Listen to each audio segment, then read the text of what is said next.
Hey friends, Mark Holmes here, and as always, thank you guys for watching, commenting, and subscribing to the Jobu Sports Report. Without you guys, man, this literally does not work. I know the Super Bowl was last week.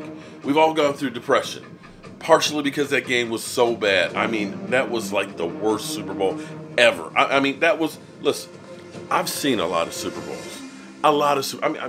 This big, you know. I've seen the Colts versus the Cowboys, which almost was nothing but field goal kicks. That game was less points than that game. We're talking about the Miami Dolphins against the Redskins. There were less points scored in that game than that ugly game. It's just bad. And to leave that taste in your mouth until 208 days from today, when the season kicks off, it's a terrible thing. But we've got a break, guys. We have the AAF League starting tonight. 8 teams in markets that normally don't have football. Thank you very much for my wife turning down the television there so you can actually hear me. But 8 teams, okay, 10 games, 2-game playoffs, and boom, we've got a little season in between. A little taste, just a little taste, you know.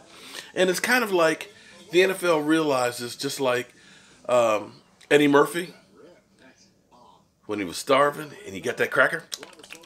Man, that's a good cracker. That's no regular cracker there, is it? That's a Ritz, isn't it? Because, you know, guys, look, during the off season, I'm happy to watch the dog run around the backyard with a football in his mouth. That's how starved we are for football. But here's the thing that's going to be interesting.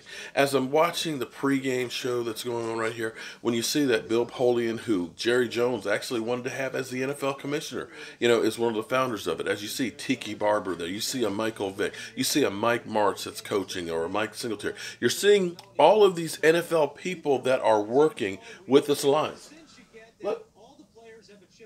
Okay, well, anyway, we're looking at the pregame, so we're getting ready for kickoff. But you're looking at all these NFL people, and I believe the NFL is actually partnered in with this. To me, this says the NFL is looking forward. They're looking at basically a developmental league, but I think more so than anything else, they're looking up as a plan B. When you think about the labor strike or lockout, whichever case it may be in 2022, right now, they're kind of covering their bases where they're not just going out like back in the old days, you know, the replacement players, when they were just getting guys out of jail and stuff to bring and put on the football field. Right now, they've got a league with 8 teams that have players that are going to be out there playing. There's also going to be the XFL. So all of a sudden now, you've got at least some talent as a backup plan. I'm not saying that that's the plan. But you know what? In the back of your head, you can think, well, we can put something on the field. I don't know. But it's going to be interesting to see how well this goes. So at least we've got 10 weeks, 2.5 months of regular season football, plus another 2. So we got 3 of the 6 months covered. So hold on. Let's check it out. And let's see how different it is from the regular NFL game. I'm Mark Holmes, and we got football. See you soon.